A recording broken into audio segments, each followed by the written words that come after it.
Hi guys, welcome to our channel mister Sisindri. Bigg Boss హౌస్లో అసలైన twist అంటే ఏమిటో బిగ్ బాస్ ఈరోజు ఆడియన్స్కి చూపించబోతున్నాడు. ఇంతవరకు కని విని ఎరుగని రీతిలో ఈ సీజన్లో అదిరిపోయే ట్విస్ట్కి రెడీ చేశాడు బిగ్ బాస్.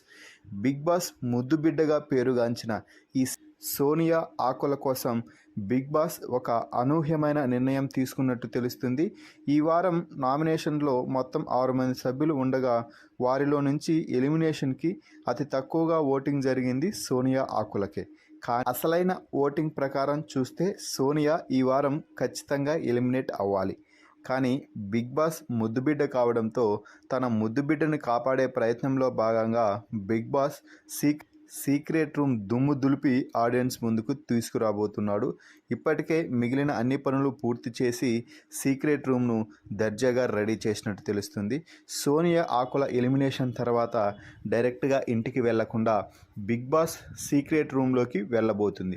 సీక్రెట్ రూమ్ నుంచి 4-5 రోజుల పాటు హౌస్లో జరిగే పరిణామాలన్నింటినీ గమనించి ఎవరు ఏ విధంగా మాట్లాడుకుంటున్నారు, ఎవరు తన గురించి తప్పుగా మాట్లాడుతున్నారు, ఎవరు తన గురించి కరెక్ట్గా మాట్లాడుతున్నారు, నిఖిల్ ఎలా రియాక్ట్ అవుతున్నాడు, పృథ్వీ ఎలా రియాక్ట్ అవుతున్నాడు అనే విషయాలన్నింటినీ బాగా ముద్దుబిడ్డకి చూపించిన తర్వాత తిరిగి మళ్ళీ హౌస్లోకి రీఎంట్రీ ఇప్పించబోతున్నాడు.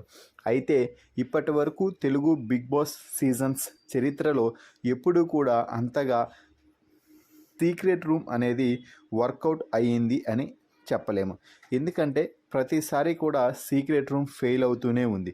గత సీజన్లో గౌతమ్ని సీక్రెట్ రూమ్లో పెట్టినప్పటికీ అశ్వత్థామ 2.0 అంటూ ఎంట్రీ ఇచ్చిన ఆ తర్వాత అంతగా ఆకట్టుకోలేకపోయాడు.